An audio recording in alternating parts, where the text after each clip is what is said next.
Good evening, everyone. Good evening, good evening. Hello, hello. Can you all hear me? Okay, I can speak a little louder if necessary, but I don't want to be overly loud if not. My name is Eve Pierre, and I am the director of NIA Arts, and I am proud to be here partnering with Discovering Amistad this evening for this celebration. Before we begin, I'm going to ask if you all could stand to rise to your feet for the singing of the Black National Anthem.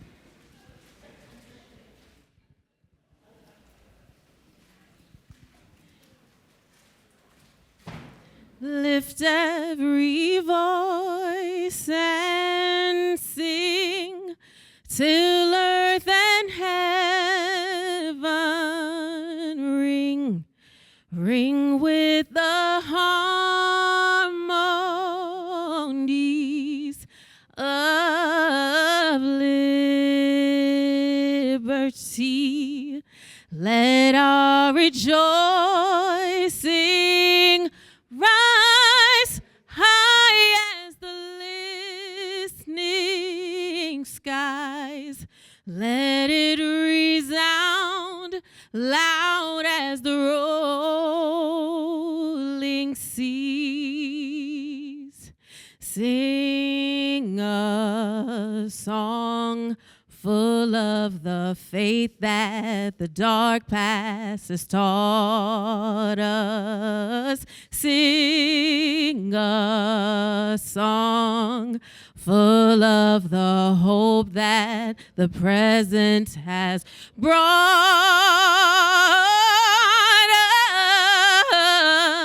us. Facing the rising sun of our new day begun. Let us march on till victory is won. Thank you.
energy is great.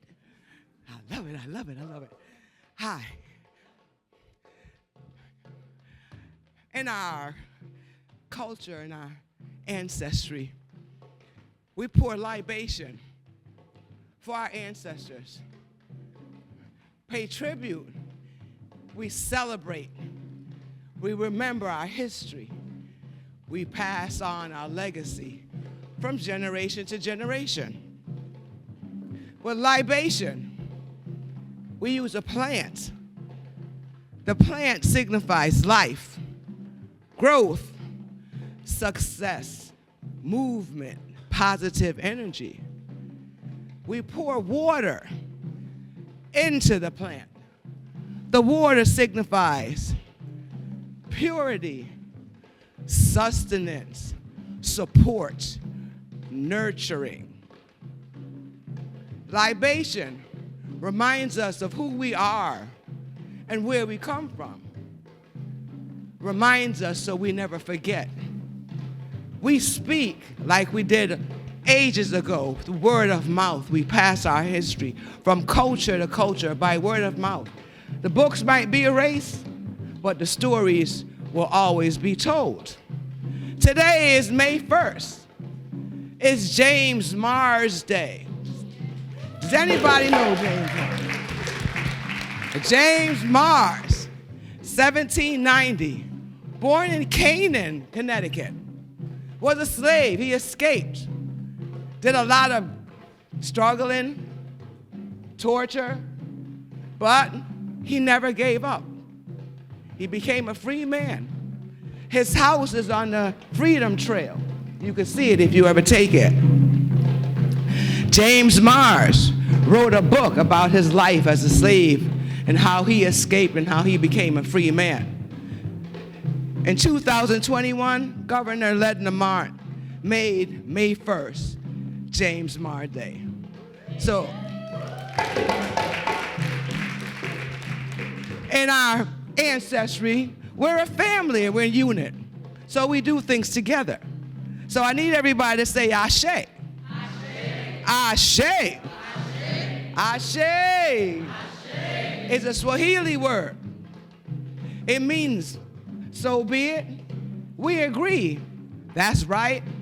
Like, amen. Like a blessing from the Creator. So we pour libation, and in honor of our ancestors, we say Ashe. So first and foremost, we thanks and praise to the continent of Mother Africa where it all started. Everybody say Ashe. Ashe. Next, we like to give thanks and praises for all our brothers and sisters that were scattered in the Americas, in the Caribbean, in Russia, in Ireland, in Brazil, and our influence and our culture in the food, in the language, in the music, transcended the entire world. Say Ashe. Ashe. Of course, we got to give thanks and praises to the brothers and sisters that committed suicide, were murdered on the ship, died from we don't know what, couldn't take it anymore. Their names are in no history books. We have no idea who they are, but they fought for a cause. So we support those people. Everybody say Ashe. Ashe. We give thanks and praises to our brothers and sisters, just a reminder of who we are, the kings and queens of our life. Sheba, Nefertari and Nefertiri, Nandi and Candace, Tutankhamun, Imhotep, Haile Selassie and Nani of the Maroons. We are kings and queens. We're historians, Martin Luther, fighters, Malcolm and Harriet, educators, Bethune, lawyers, Marshall. We have a spectrum of talent, and we gave a spectrum to the world. So let's give thanks and praises to our brothers and sisters that made a difference in our world and our life. Say Ashe. Ashe. Next, we'd like to call out the names of our own ancestors that passed, our grandmothers, and I need you to scream your grandmother's name, the energy we want them to come back, the love they showed us, our parents, our aunts and uncles, influencers, teachers, Anybody who made a difference in your life, who transcended, who you learned something from. Bring the energy in the room and the love and the support. People like my parents, Lester and Vera Davis, Cheryl Smith and Leah Cole Thompson, Abdullah Silla, and many people that transcended, that build our life and made our life great. Say Ashe. And lastly, but most important, we give thanks to our Creator. Whoever he, she, it, whatever that is, that created all of us, uniquely divine, uniquely different, different skin colors, different hair textures, different bases in our voice, the beauty of the difference. That same remarkable, intelligent Creator made us divinely the same. We're human beings. We bleed, we love, we hate, and we celebrate. Ashe? Ashe. And last, in our African culture, we respect our elders because they have been here before us. And because they're here, they actually walked the walk and taught the talk. So they struggled for us. They fought for us. They made it better for all of us here. So do we have anybody in this room that's over 60 years old? Could you raise your hand? Whoa. Okay, so everybody, these are your elders. So everybody else in the room, say, honored elders. Do we have your permission to continue with our ceremony? The elder speaks. Ashe. With the blessings from the elder and the blessings from our Creator, let our program begin. Everybody say Ashe. Ashe. Ashe.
Let's give Nia Arts another round of applause. Woo!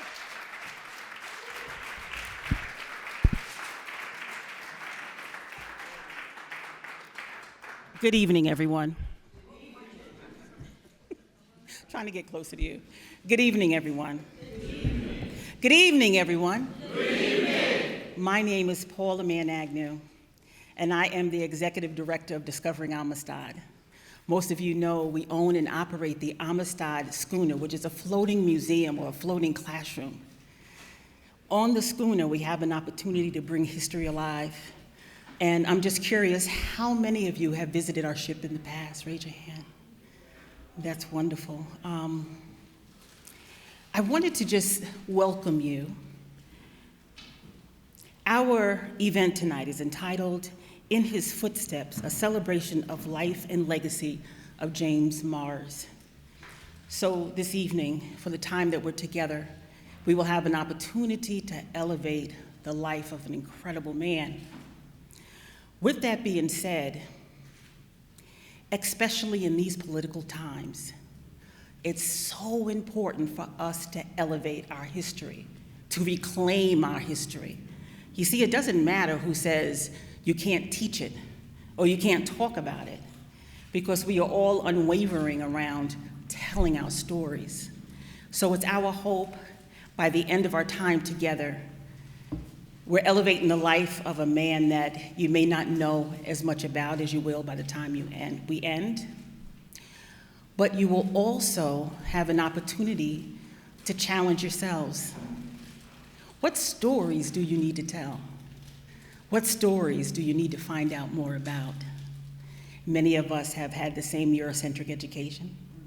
There's so much that we did not learn, but there's so much that we can. And that's why we're so appreciative for this forum today and all that came together to make this possible. There is an African proverb that says, until the lion tells his own story, the tale of the hunt will always glorify the hunter. Repeat after me. Until the lion tells his own story, the tale of the hunt will always glorify the hunter. The tale of the hunt will always glorify the hunter. So today, we are pausing because us lions are telling our own story. We're going to dig in deep. We're going to learn about Minister James Mars and all he did, and we're going to do it together.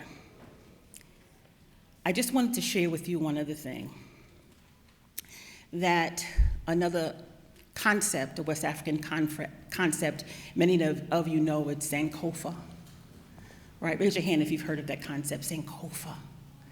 And Sankofa really is about looking back on our history, learning from the past, bringing it forward to contemporary times, and allowing it to help us to heal, become stronger, and become more resilient. So this is a Sankofa moment, y'all. That's what we're gonna do today. And as the Nia Arts said a few minutes ago, Ashe is a saying that means we're here, we're listening, we're together. So I'm gonna give you 3 Ashes, and I want you to give me 3 Ashes back. Everybody with me? Yes. Ashe. Ashe. Ashe. Ashe. Ashe.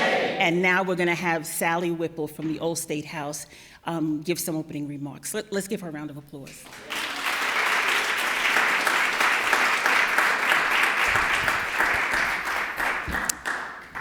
Good evening, everybody, and welcome to Connecticut's Old State House, a building that served as a state capital of Connecticut from 1796 until 1878.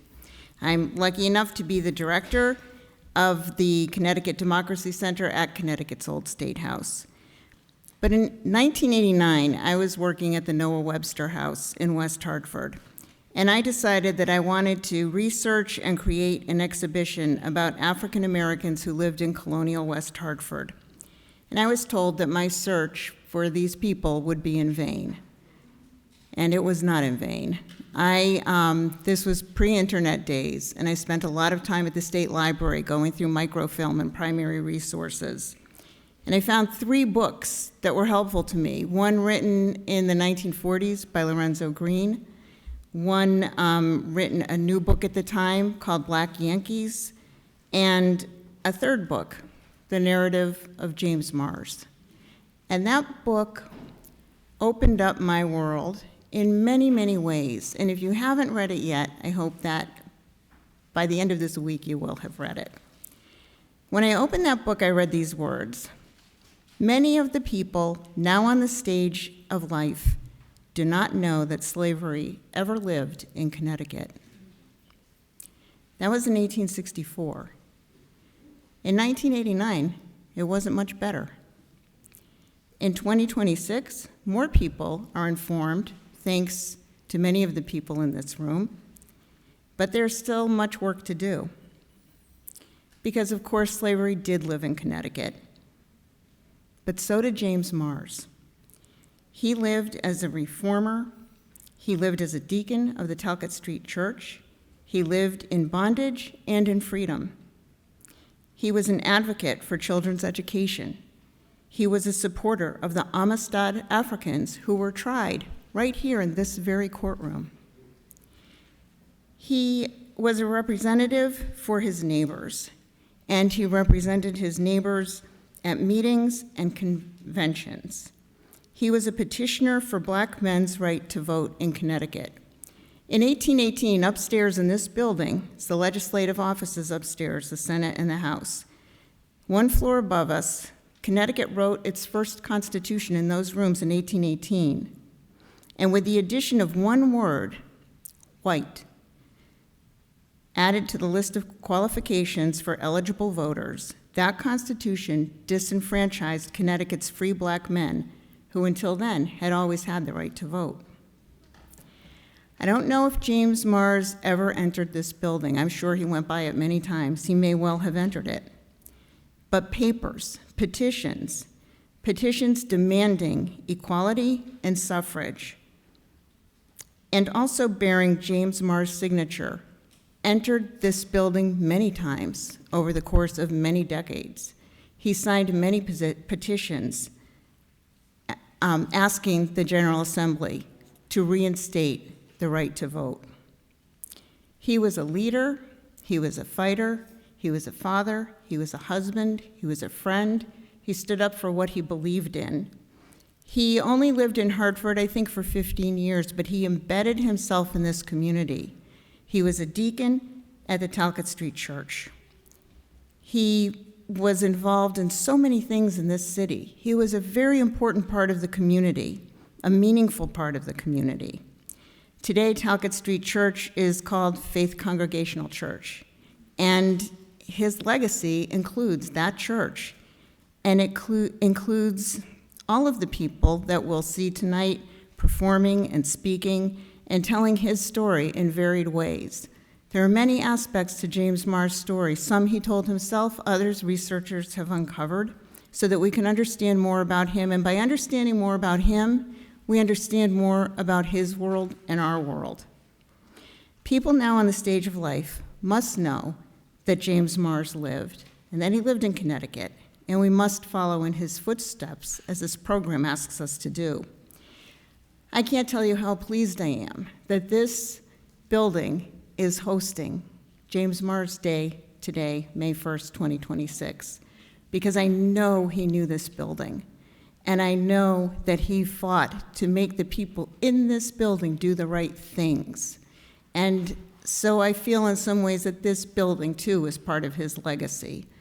I fell in love with James Mars in 1989, and I have admired him for a very long time now. And I am so glad that so many other people do, too. It's good to be in your company. Welcome. We're happy to have you here.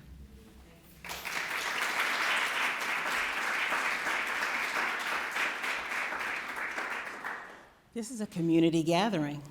So I'd like for you to turn to your neighbor to the right or to the left and say, we're going to follow his footsteps.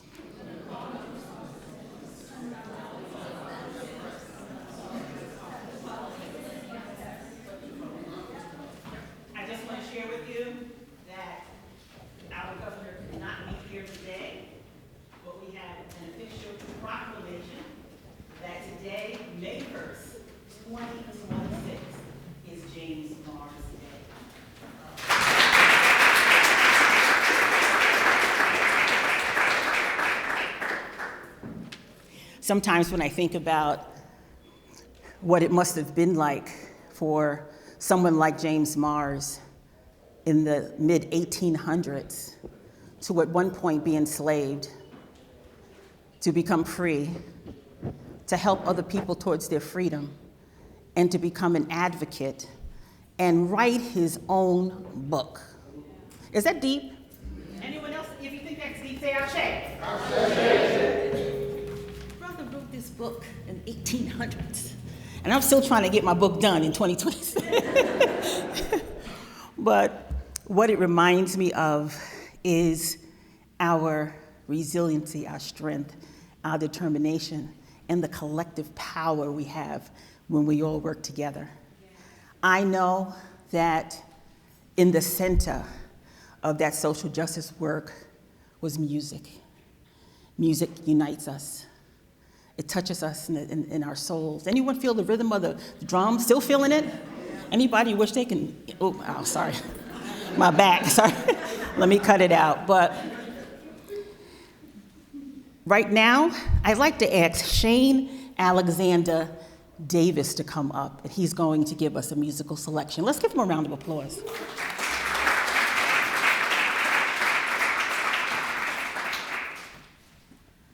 Ashe. Good afternoon. As we celebrate and commemorate the life, celebrate legacy, and celebrate faith, there's a song that just says, we've come this far by faith,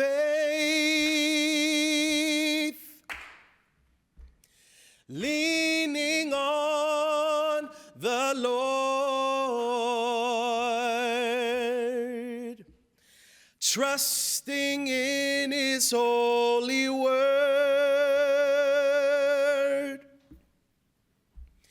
He never failed me yet.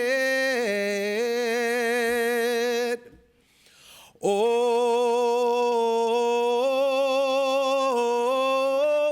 can't turn around. We've come this far by faith. You can sing it with me. We've come this far by faith. Oh, leaning on the Lord,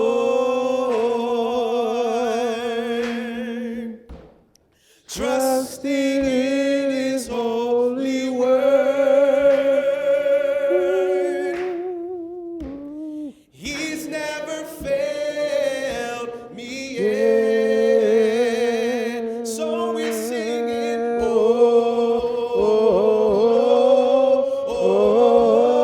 can't turn around.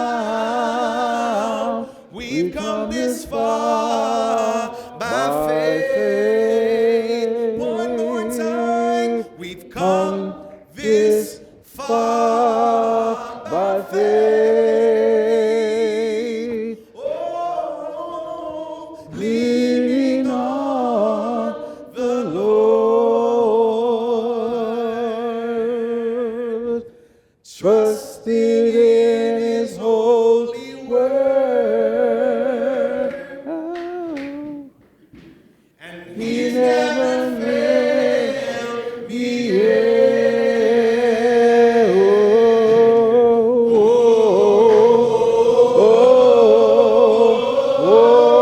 Hey, turn around. We come this far by faith.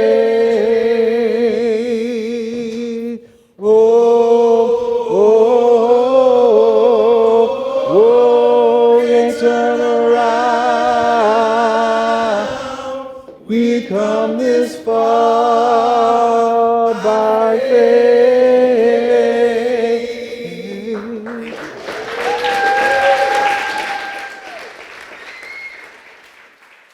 Let's give him another round of applause.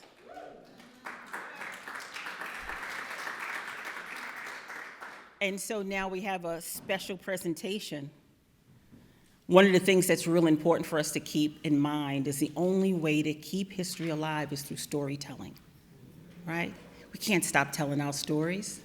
Repeat after me, we can't stop telling our stories. And now stamp your foot, we won't stop telling our stories. Okay. Right now, we have the great heart griot, Andre Kitt, who is going to do a reenactment of James Mars. Let's give him a round of applause while he comes in.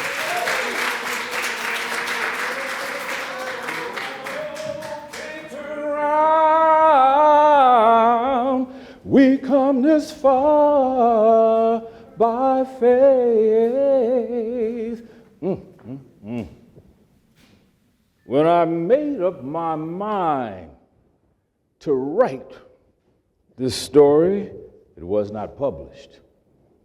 But it was the request of my sister who lived in Africa and has lived there more than 30 years. I came to Norfolk on a visit at the time the war broke out, and some in Norfolk remember that I was once a slave.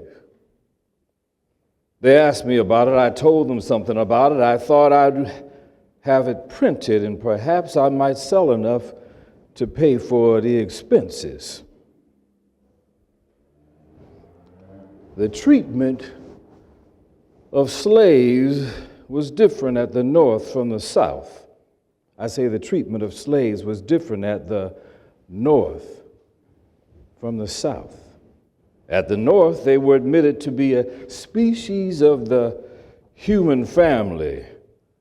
I was told, a slave boy, that some of the people said that slaves had no souls, and that they would never get to heaven, let them do ever so well.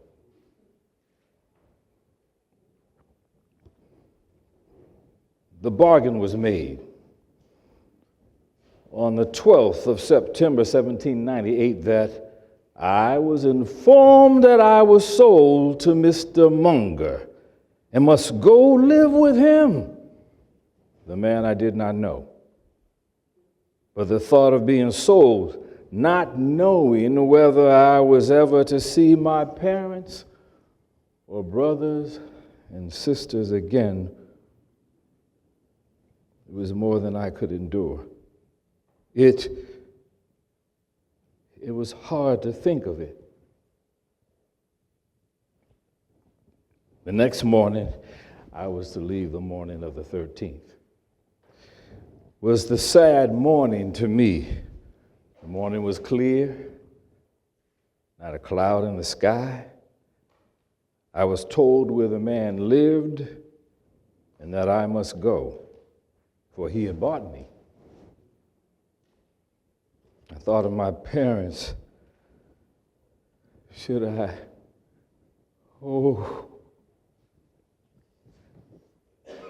Never see them again. As I was taught to obey my superiors, I set out. It was a little over a mile. The way was long. I went alone. And for the first time, I felt that I was alone in this world.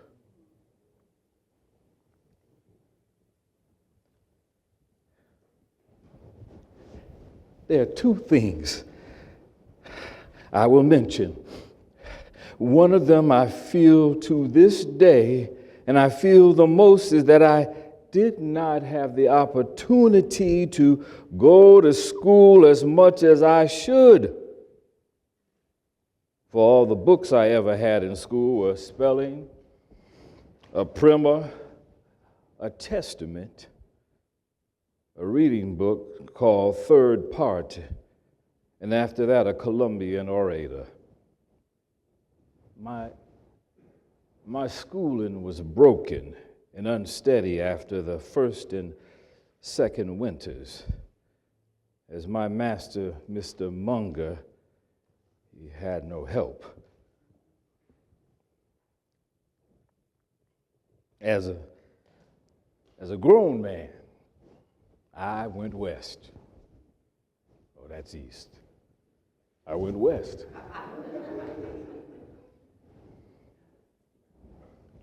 I was gone for about 3 months. And on my return to see the Munger family, I found the daughter very much out of health and she was wasting away. I called again the next day.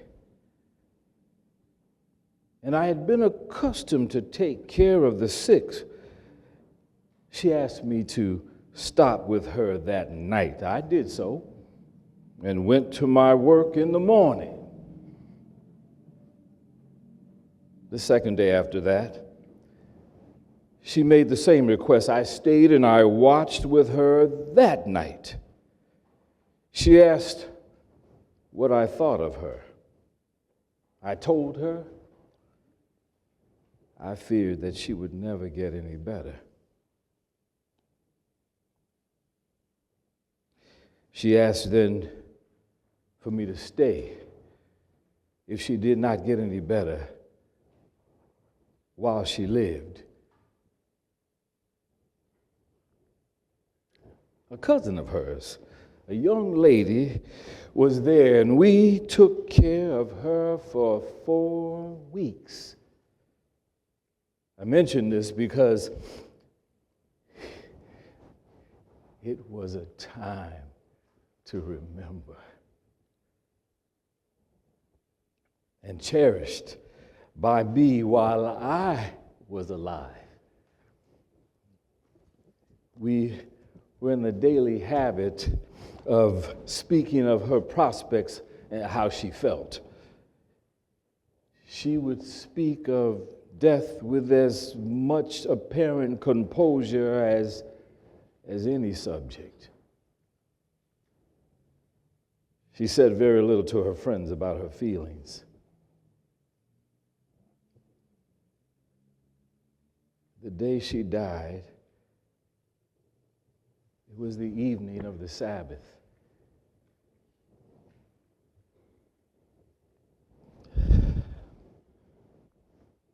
About 6 o'clock in the afternoon, or rather that whole day, her breathing was more and more shallow. She asked for water. I gave it to her. She did not drink. She did not breathe. She died.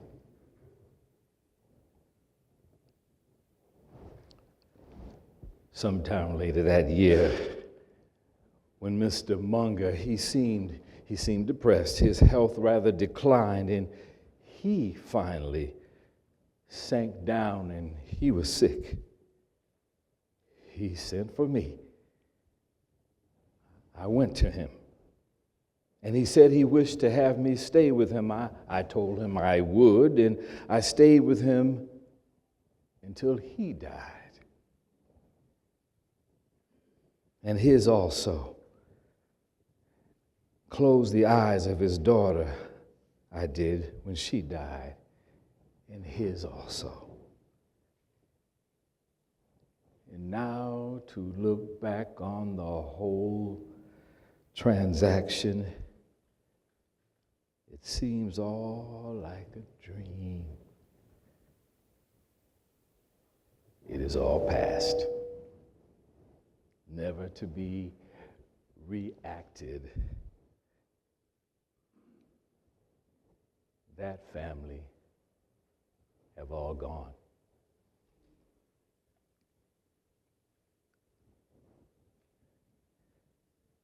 After the death of Mr. Munger, I married a wife and lived in Norfolk a few years. We had 2 children. We went to Hartford after a while, and I worked for the then-known firm of E&R Terry. Now to my family. I've said that I had 2 children born in Norfolk and 6 in Hartford. one died in infancy. I lived in Hartford for about 16 years.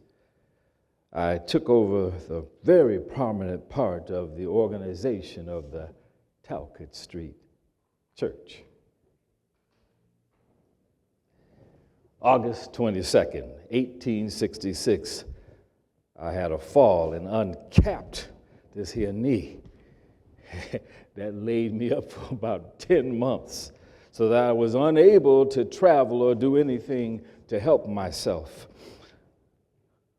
But by the help of Him that does all things well, I have got to the point I've got to be able to walk without a staff.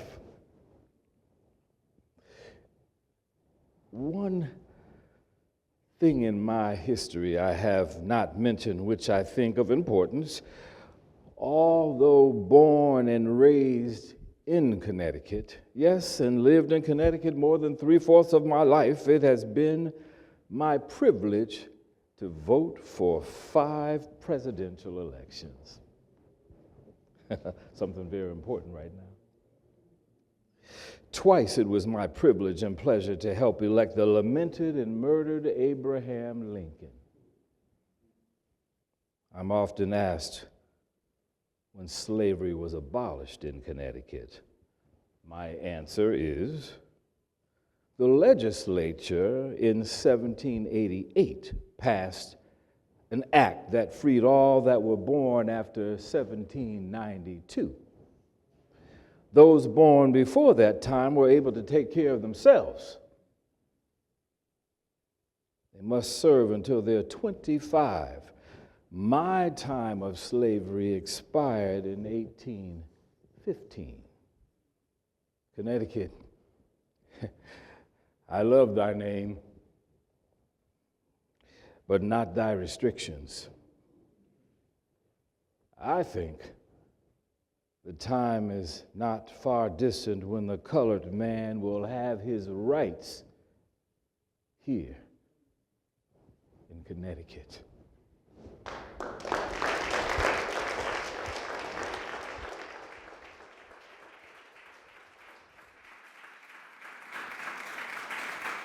The great Hart Griot. Let's give him another round of applause.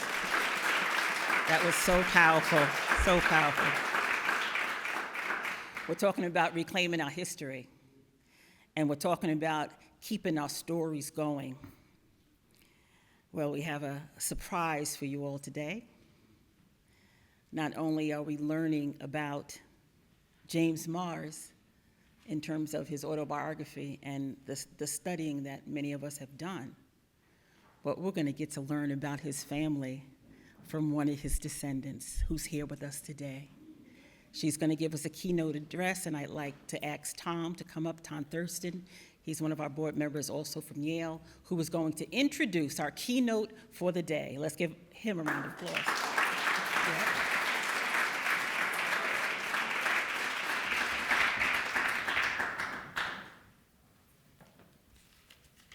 Good evening. That was good. Tonight, we gather not only to remember history, but to feel it, to honor it, and to carry it forward. We stand in the shadow of a powerful legacy, one shaped by courage, conviction, and an unshakable belief in freedom. Among those who helped shape that legacy is James Mars, a man whose life and work were devoted to justice, dignity, and the return of the Amistad Mende to their homeland. And tonight we are honored to welcome someone who carries that legacy forward, not only in name, but in purpose. Reverend Dr. Shelley D. is a descendant of James Mars, but more than that, she's a living expression of the values he stood for. A Yale Divinity School trained minister, a visual artist, and a social innovator, Dr. Best is the founder of Creative Disruptor and the CEO of Tubman Walker, where she builds creative ecosystems that empower leaders, artists, and communities to thrive.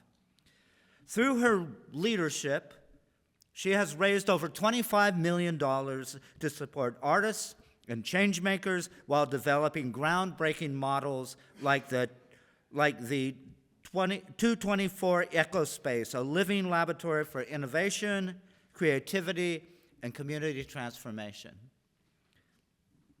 She is also the author of Creative Disruption: How Artists and Innovators Build, Influence, Drive Change, and Shape the Future, a work that reframes creativity as a powerful force for leadership and systemic change.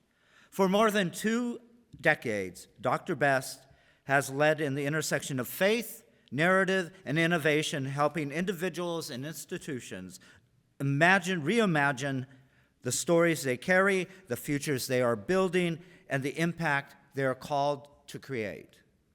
But tonight, her presence carries something even deeper.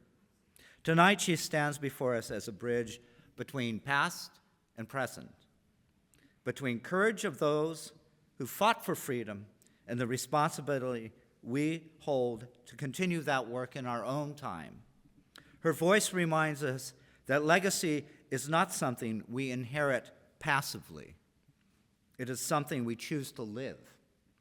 Please join me in welcoming Reverend Dr. Shelley D. Best.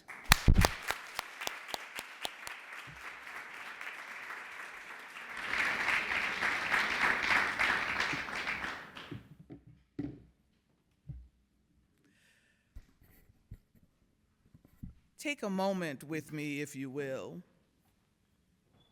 and imagine yourself as an 8-year-old child, and it's dark. And imagine you've been in the midst of your family and you knew something was going on in the house. You just felt the tension between your mother and your father, and you knew something was happening.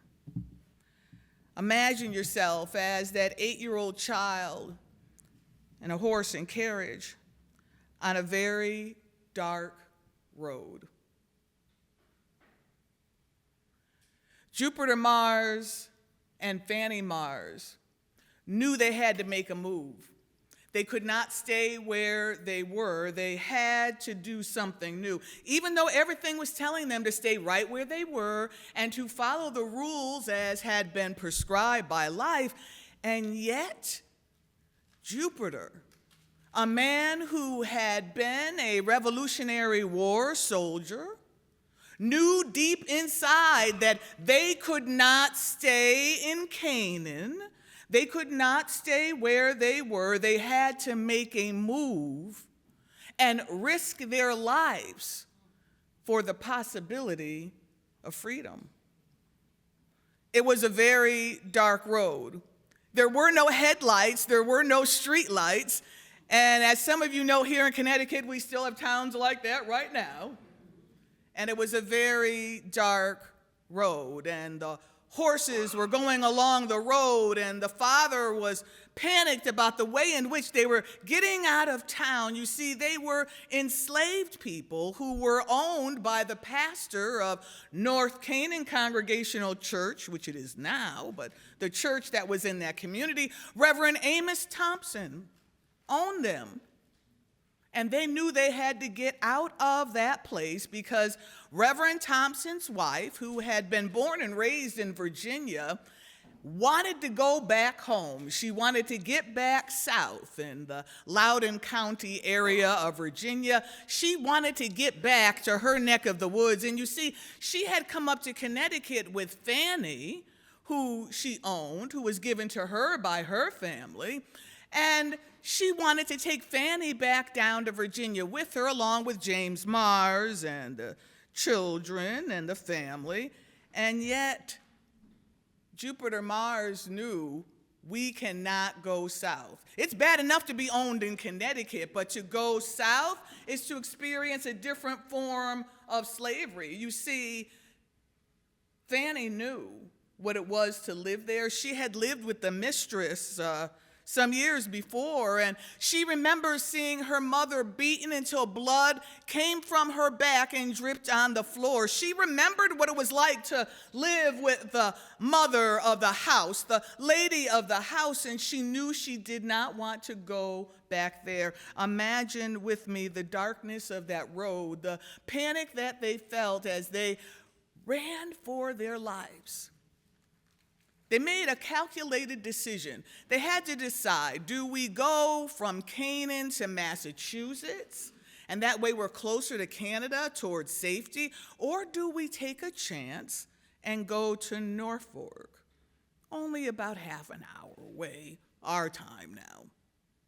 And they made the decision to go to Norfolk because they knew, just like it is right now, there was this thing between Canaan and Norfolk. You know, it's a funny thing about small towns in Connecticut. People can have little funny riffs.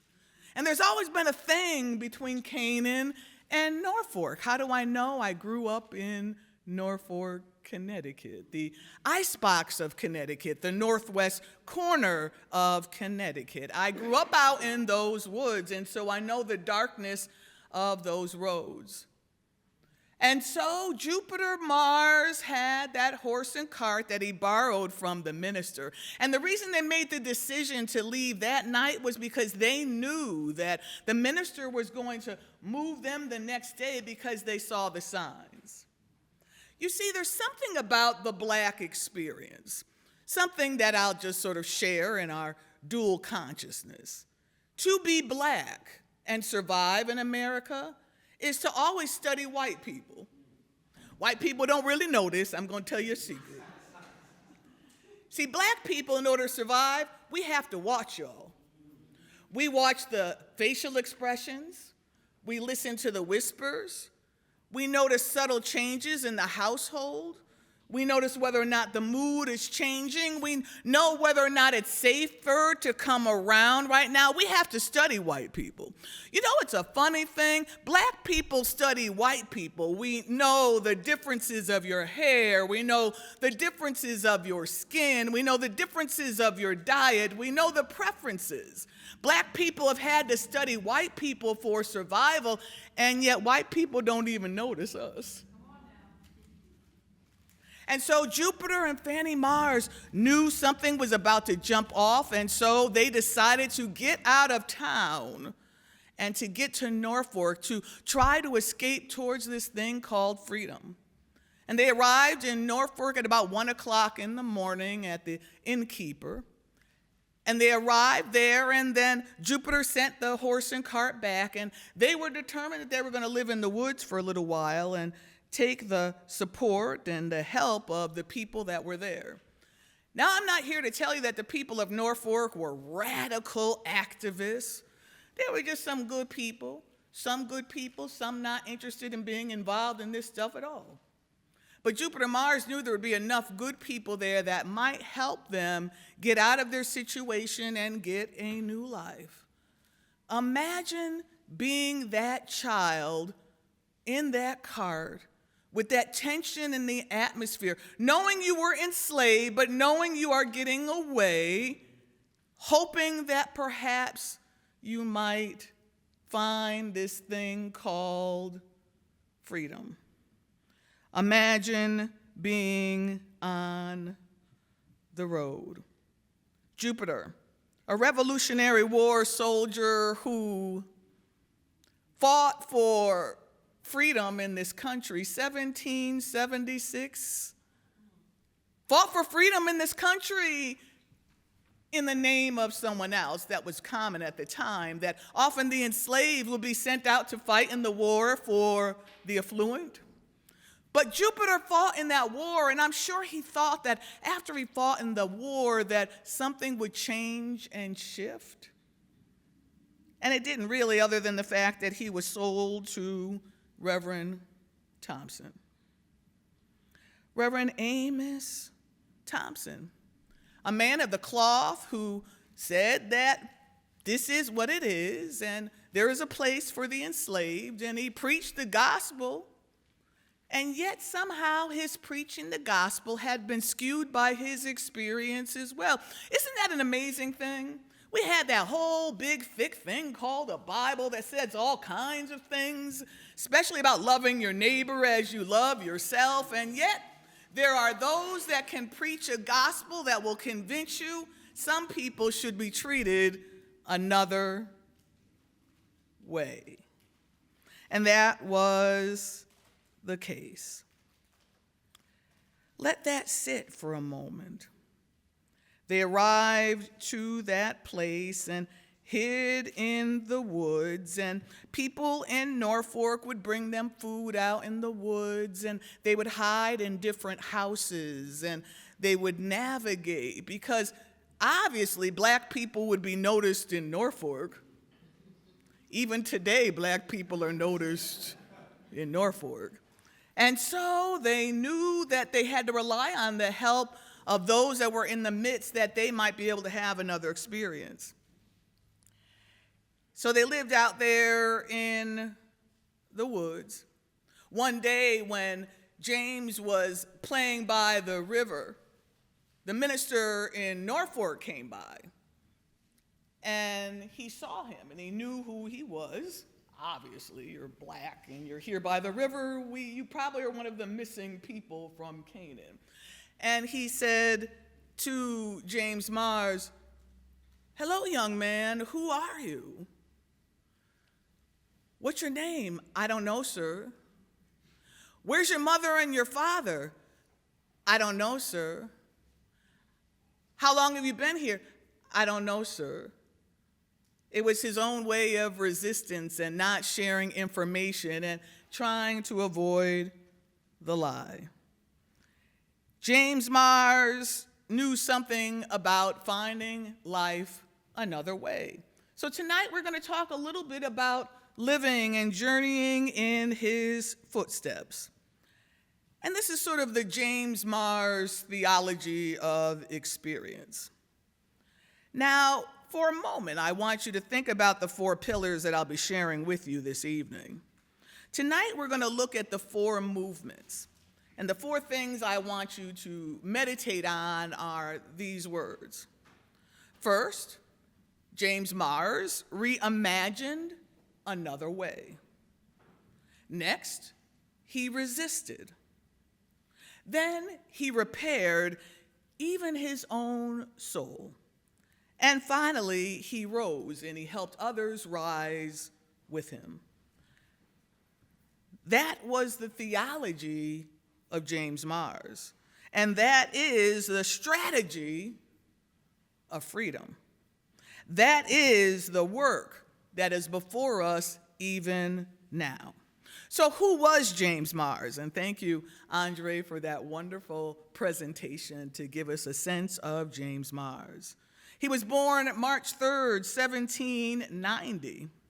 He was born enslaved in Canaan, Connecticut, born in the parsonage as a slave in Canaan, Connecticut.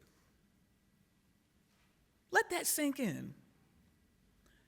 Enslaved, living in the parsonage with the pastor and the people.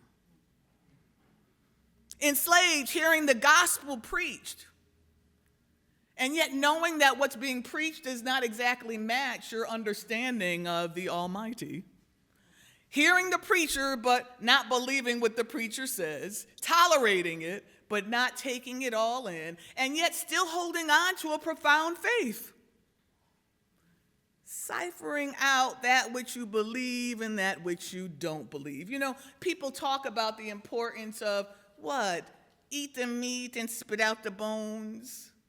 And so James Mars and his family knew something about taking that which they believed about the divine and then setting aside some of the things that were taught that they could not agree with.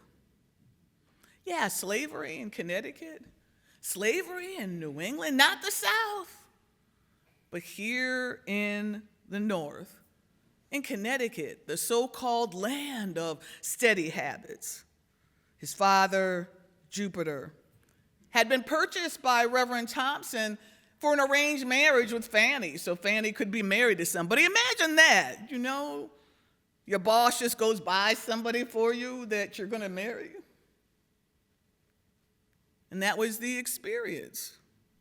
And so Jupiter was brought to her, and they had 2 children, James and Joseph, who were raised in Canaan. And yet they knew there had to be something more. And so that night, as they rushed in the dark, they knew they could not go back to where they were. They knew they had to go for something new and reimagine another way. So this is actually my story too. I didn't realize it until I was invited to an event at First Congregational Church in Norfolk, where my pastor friend, Reverend Eric Olson, is there. Good-hearted, liberal-hearted person. He says, Shelley, we're having this event in Norfolk. We want you to come. We're celebrating the life of James Mars. So I knew from the way he said it, okay, this must be sort of an activist kind of thing. I think James Mars must be black. I don't know. But Eric is excited about it, and he's an activist, and he's my friend. So I'm going to check out this guy called James Mars that I know nothing about, even though I was born and raised in Norfolk, Connecticut. Let me explain something about being born and raised in Norfolk, Connecticut, a community untouched by time even today. If you were to go to Norfolk, Connecticut today, you drive in, and it still is a little village that kind of feels like 1950. I don't think it's really changed much since then. It is the beauty of a New England community, the wonderful colonial buildings, the green grass, bucolic. This is the image of Connecticut that we all imagine. It's everything that would be on Christmas cards. This is what Norfolk looks like. It is a beautiful, pristine environment. When I travel up Route 202 and I get up into the higher elevation and I see this sign when you come out of Winsted that says, the highest elevation in Connecticut, that's how you know you've arrived at Norfolk. And there's something that happens. The air kind of lights you up. That oxygen, that fresh air kind of feeling. And then you enter into this beautiful place untouched by time. Well, for me, I grew up in Norfolk, and to give you context, I was born in 1962, so I'm that last generation of baby boomers. Baby boomers were a different type, you know. And I'm recognizing as a baby boomer, we are more different than we even think, especially in times like these. Because baby boomers have this idea that things should be a certain way, there's certain rules. If you do X, you will get Y. Right is right and wrong is wrong, and this is democracy, and this is how things are. So baby boomers right now are like, this is not the way things are supposed to be. Because baby boomers think that if you follow the rules, you'll get certain outcomes. And so I'm a baby boomer. I represent the generation of black people that remember what it was to be called out of your name when you walk down the street. I'm a baby boomer that was raised in Norfolk, Connecticut, and we were the only black family in the town at that time. I was born in 1962, and so imagine what was going on in the nation in 1962. So here I am, the only black child in the school.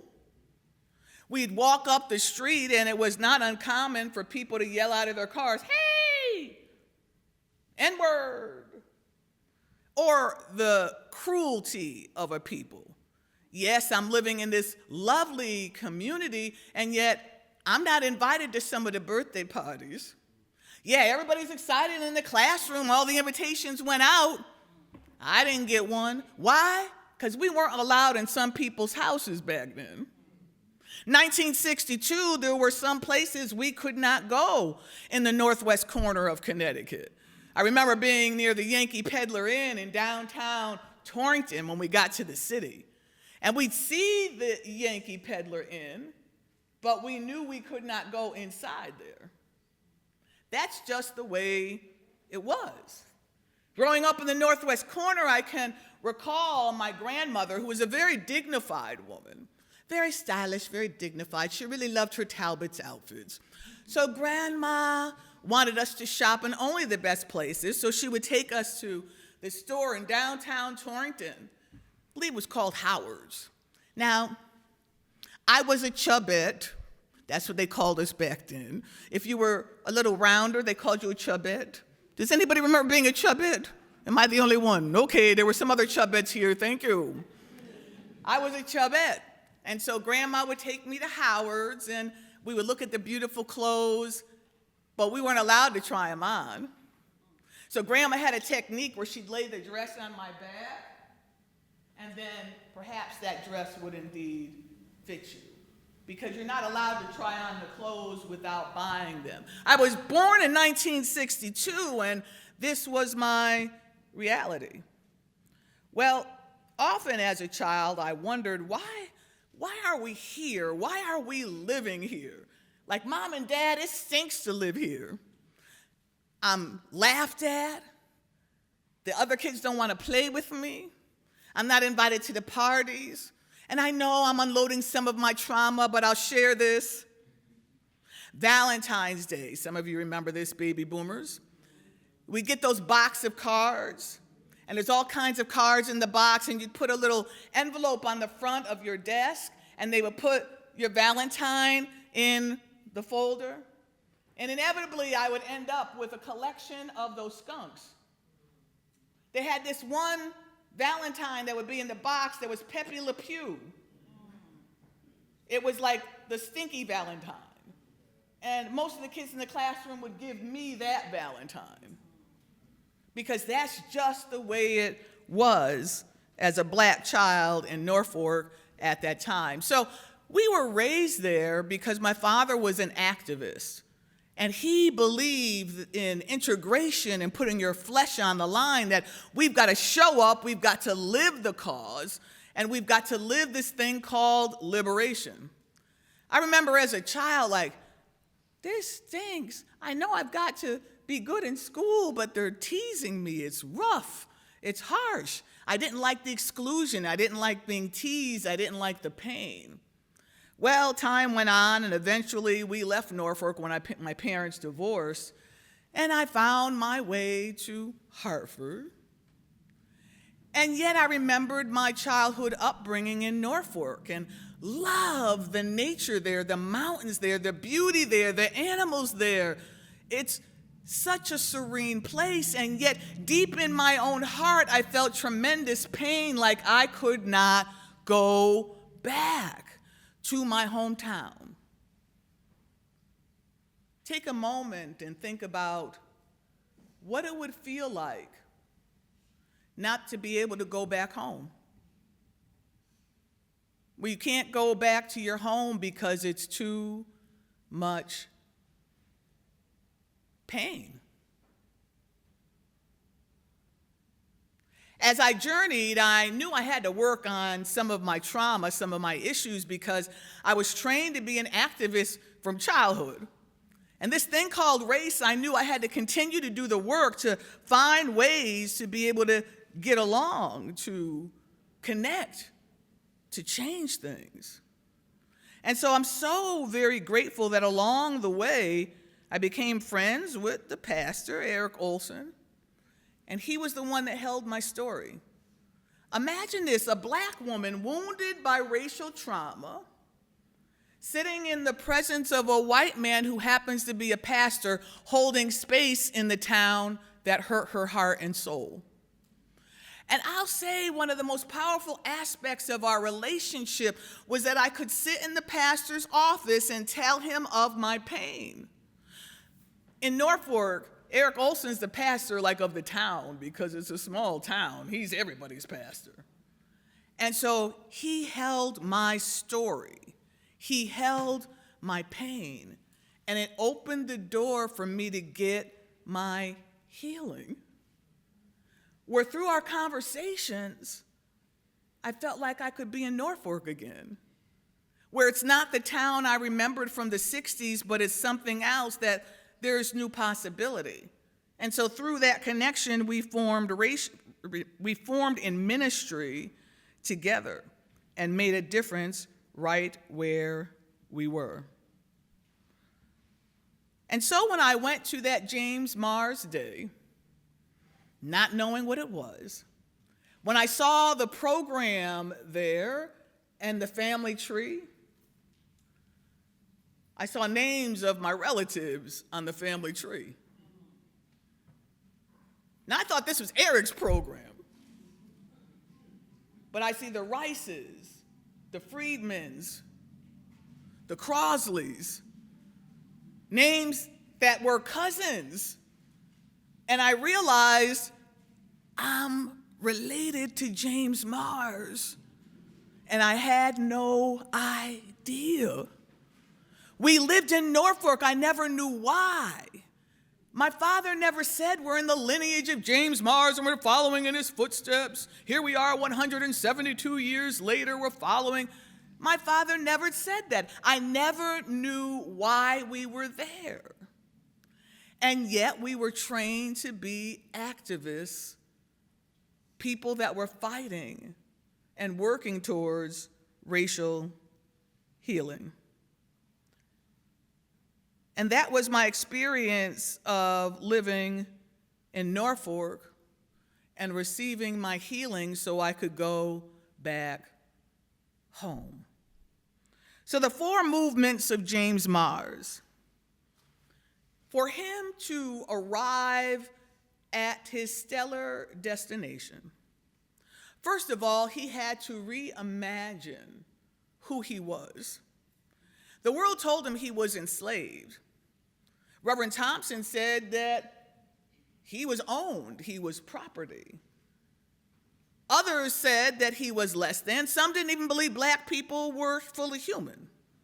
But because of his family upbringing, he knew that the minister might have said he was nobody, but he knew he was somebody.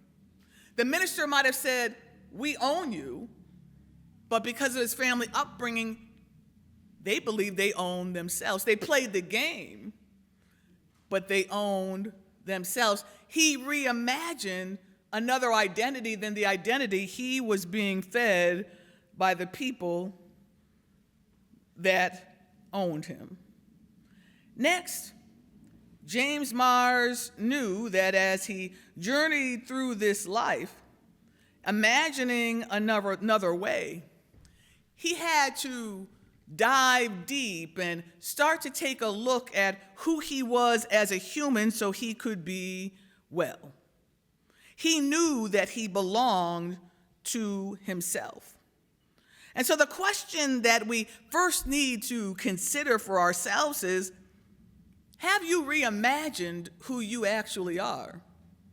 Because the world has told you some things about your blackness and your whiteness. And now that we live in America now, we know that some of the things we've been taught are not really true. We know that, right? It's not really true. Some of the things you've been told about your whiteness isn't true. Some of the things we heard about blackness was not true. But we were told it just so colonization could work. You got to have white supremacy in order to have colonization working. And so white people have to believe certain things. We are better than you. You are animals that would be in the trees eating monkeys if it wasn't for us. You need us to be in charge of you because you can't think for yourselves. White people have been taught that. And then black people have to start believing something else too. You're nothing. You'll never be something. You'll never have anything. You aren't intelligent. You really can't be in charge of anything. We have to reimagine another way. And it begins with reimagining who we are even now. And one of the things we need to think about in light even of this week with the voting laws changing, we have to kind of take a look at how we allow certain things to go on. How do we allow it? Is it because we're believing a lie? So James Mars knew that he reimagined another way. And once you reimagine the possibility of freedom, you can start to work towards freedom. You can start to live into freedom. One of my favorite movies is The Shawshank Redemption. They had this idea of freedom even though they were incarcerated. And that too is the black experience. You see us one way, we operate one way in society, but there is another consciousness that we live with. where you know us, but you never really know us. Does somebody know what I'm talking about? I know I'm in a mixed audience, but I thought I could make myself at home. Next, with James Mars, not only did he reimagine, he decided to resist. And his resistance wasn't about bold in your face resistance, it was strategy. He knew how to navigate, how to get around. And even though there were certain rules that black people were supposed to follow, he was going to resist. I'll act like I'm following, but I'm not really following. I'll act like I'm in compliance, but I'm resisting. And don't you know that's part of our story today? We know how to survive and resist at the same time. You think you're in charge of us, but you really aren't. We're only pretending. You think we're stupid. It's only because we don't let you know what we know. Things that make you go, And so James Mars resisted. He did not just fall in to the patterns that were presented to him. Next, as he journeyed in his life, he knew he had to do the work to repair what had been done to him. Many of us know what it is to survive trauma, to survive abuse. But part of the work we have to do inside is heal the pain so the wound does not rule your decisions. As Black Americans, we must do the work of healing the wound so the wound does not rule our decisions. As white Americans, we need to heal the wound so the wound does not rule our decisions. As long as you think people are not human, you will do all kinds of things to them. Take a look at what's happening across our country now. The cruelty is because some people have not healed. And so he knew that he had to reimagine. He knew that he had to resist. And then his personal work was to repair, to dive into his own heart and get in touch with that stuff that lives there when you have been wounded, and know you've got to get in touch with your own healing in order to be effective in the change you want to bring about in the world. I'm so grateful to have partners in healing, that there was a pastor that could hear my pain, and that I could talk about the tough things and get in touch with those wounds so I could move forward with the work and the purpose of my life. We need each other. We need the tough conversations, and we need to reach that place of truth. As evidence of the repair is that James Mars, when he knew the Munger daughter was sick and she asked for him, he went to her aid and journeyed with her through her death. And then, a year later, when the father was dying, he too asked for James to be there with him, and he went to him, stayed by his bedside as he journeyed to death. As he says in his book, he closed the father's eyes just like he closed the daughter's eyes. Now take a moment and think about, what did it take for James Mars to heal that stuff inside, to go out of his way to care for people that had enslaved him and journey with them through death? That only comes if you've done your own soul work to repair and to heal and to move forward with your life. And finally, when we think about the life of James Mars, not only did he reimagine, not only did he resist, not only did he repair, but he rose. And as he rose, he knew that his rising was connected to the rising of others. He advocated for a woman named Nancy, who was a part of Talcott Street Church, Faith Congregational Church now. He advocated for her in the Supreme Court for her freedom. James Mars, while there at Talcott Street Church, he advocated for the Africans from Sierra Leone who came on La Amistad. Funny that the ship was called La Amistad, which means friendship. James Mars helped to raise funds so they could be represented and ultimately sent back home to Sierra Leone. James Mars rose so he could bring other people with him. And so when we think about the life, the legacy, and the lessons of James Mars, we look at his movement and his evolution as a man, as a person, as an activist, as a person of purpose who got his healing and who helped others seek liberation and freedom for themselves. So the question for us to look at in this time and in this space is, what about us? It's 2026. Are you living truth or are you living the lie? Are you focused on your own convenience or are you focused on the wellness of all of humanity? Where is your faith in 2026? Is your love of humanity showing, or do you neglect it for convenience sake? So the last R that I would lift up, even though I say there are only 4 words, the final one is that James Mars made a decision never to return again to being enslaved. And so for those of us who are in the midst, we too must make that decision that no matter what comes our way, no matter what laws change, no matter what you decide you want to call me today, because look, I was born a Negro, I was colored, I am black, I'm African American, I'm a person of color. No matter what you call me, I'm still me, and no matter what, I'm never going back.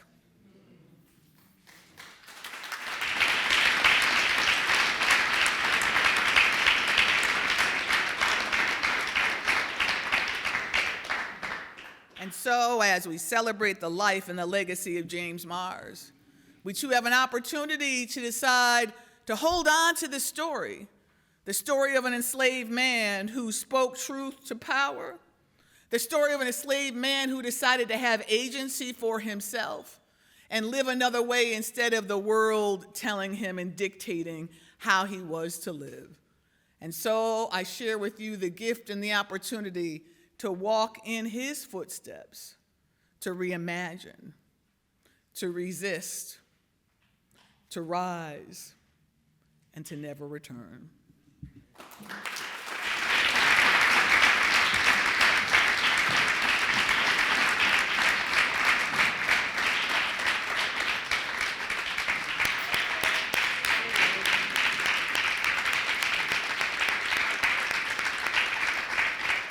Thank you so much, Reverend Bess. I'm never returning. Thank you. Let's hear it. We're never returning. Thank you so much for your incredible words of inspiration and the context in which you shared his story and your ancestral legacy. Thank you for everything that you do every day in your life. Thank you so much for these words. Let's give her another round of applause. And so for a few minutes, we will open for questions or comments. I know we have some historians in the room also that have done some research around James Mars. So we're going to open the floor, and the mic is in the back. Raise your hand if you have a comment or question. I think John has one here. Thank you so much, Reverend Bess. I appreciate you giving that wonderful talk here today. Only one question, and that is the healing that you talked about, and it seemed like you were on that path long before learning about your tie to James Mars. I'm really interested in what did learning of your alignment and your lineage to James Mars give you?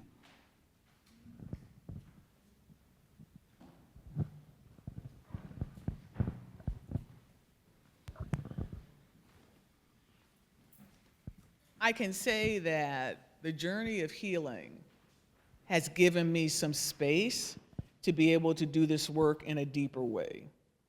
Because you cannot really do this work with hostility running through your veins. And it's been a really hard time period now in 2026. I say it's really hard to be black and not have rage every day. I mean, just on fire, hair on fire, just cussing at the TV, just raging. But thanks be to God for the healing work, because I can see things now through the lens of humanity that I might not have had before I've done some of this work, to let the pus out. I'm thankful for Eric, who let me let my pus out in his office. And it's interesting that a couple weeks ago I went to the North Canaan Church to just have the experience of being in the church where my great-grandfather was enslaved.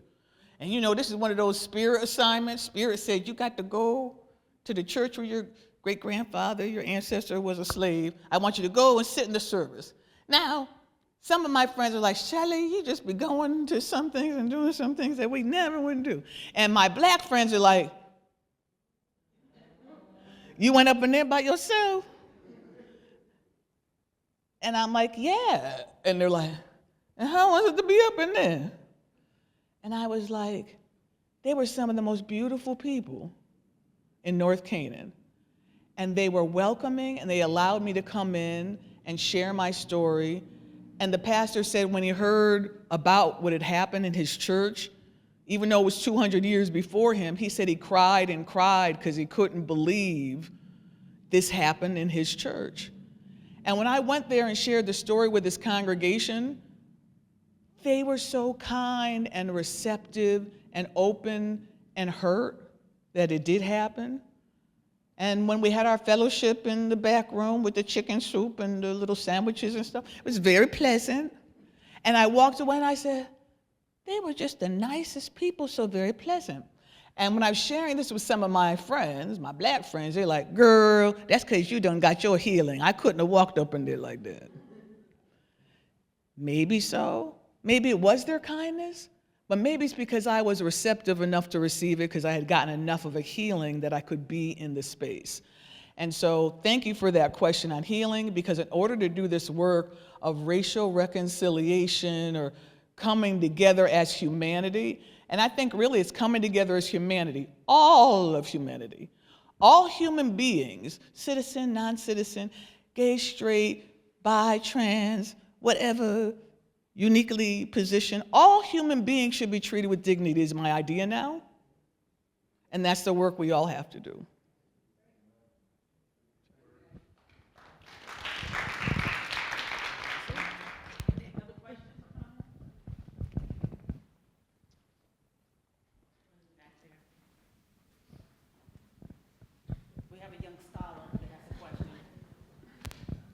Do you know how he came in, how he became enslaved? Got his freedom.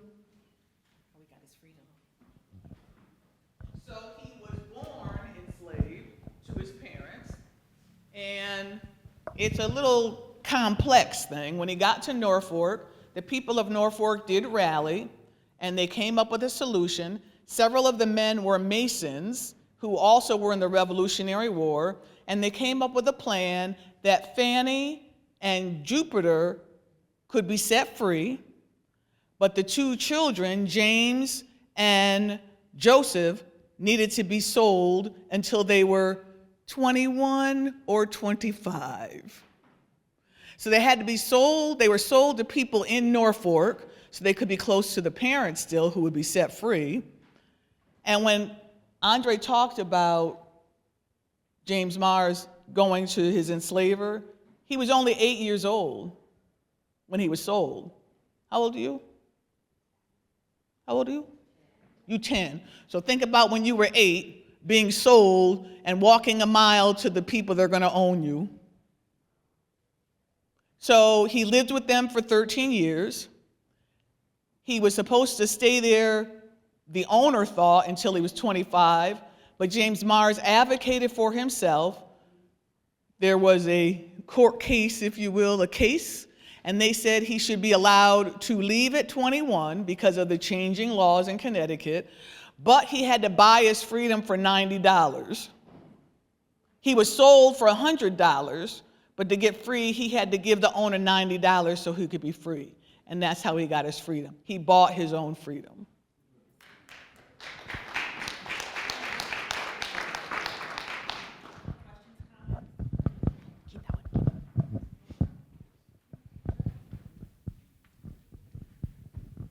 Thank you so much. That was wonderful. I enjoyed that so much, and I appreciate that, all that you had to say. And the question I have for you is, you spoke about healing. How much, if at all, did forgiveness take place? Was a part of that healing? Say that again, I couldn't quite hear you. What happened? You spoke about healing. How much, if at all, did forgiveness have anything to do with took part of that healing? Was that forgiveness?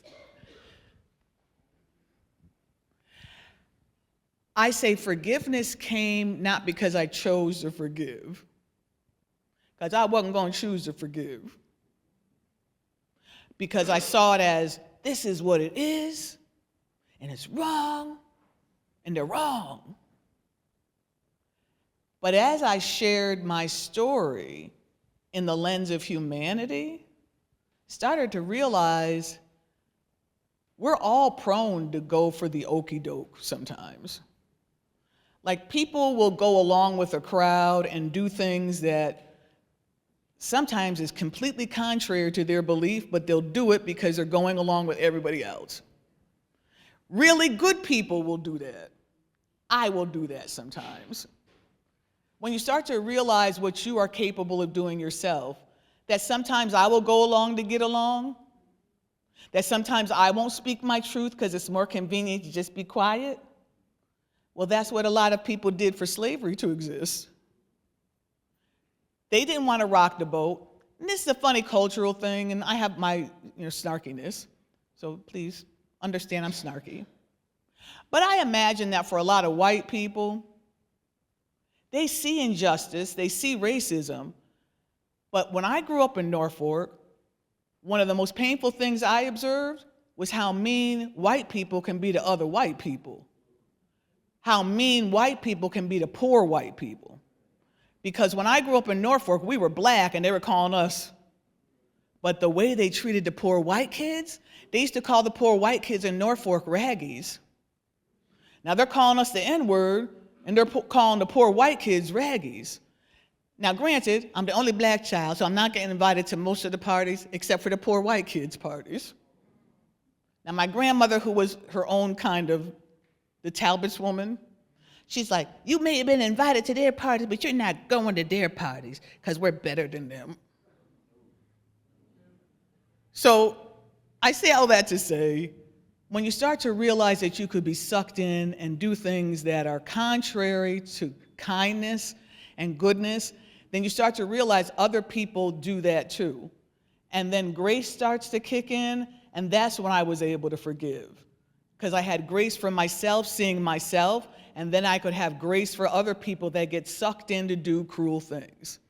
So when I look at society right now, people are being sucked in to do really cruel things, and you have to tap into people's humanity again to bring them back.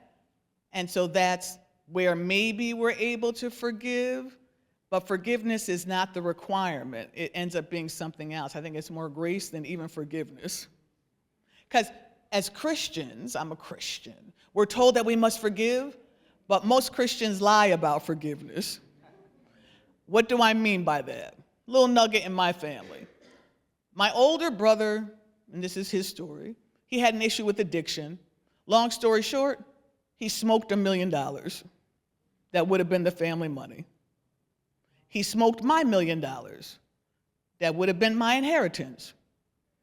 I'm here to tell you, when I realized he smoked the money, I did not like him.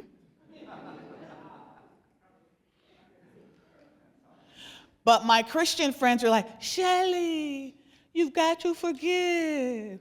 My brother smoked $1 million. But then because I was in the Word and I was told to forgive, I said, okay, I'm going to forgive him.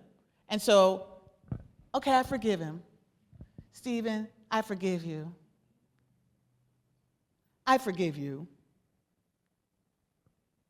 I didn't forgive him. I just said I forgave him. There was nothing in here.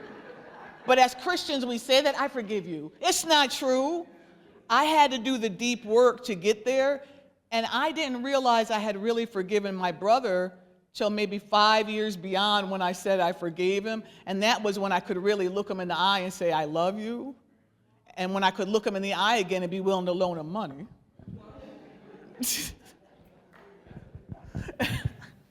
We have time for one more question if anyone has or comment.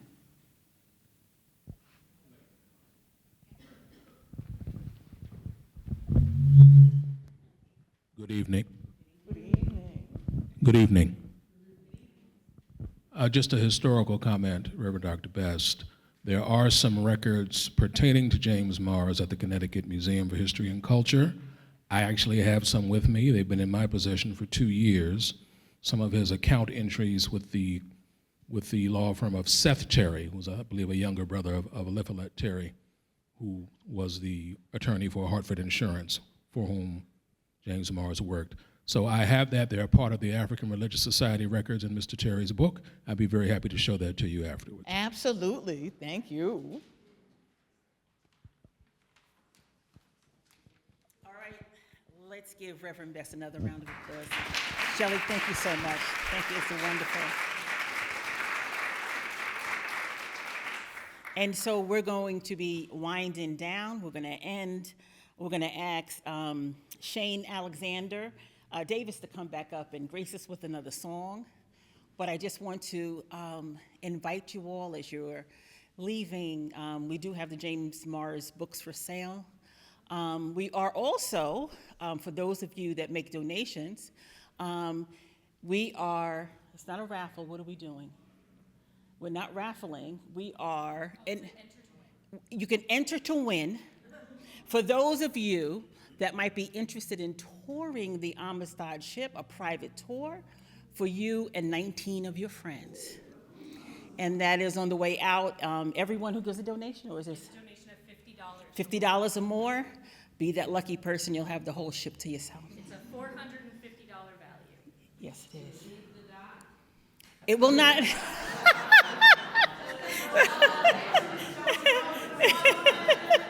So, not at this time. It's still under construction, but you'll have a wonderful ship tour.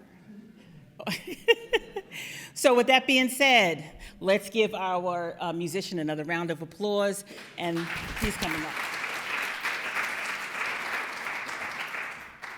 No turning back.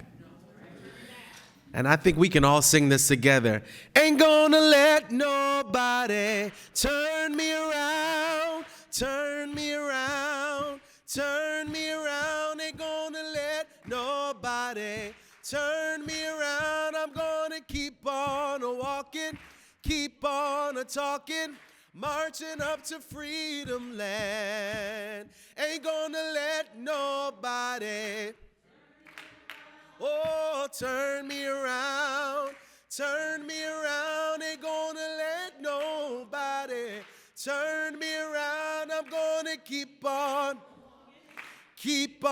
talking, freedom land. Oh, ain't gonna let nobody turn me around, turn me around. Oh, turn me around. Ain't gonna let nobody turn me around. I'm gonna keep on walking, keep on talking, marching up to freedom land.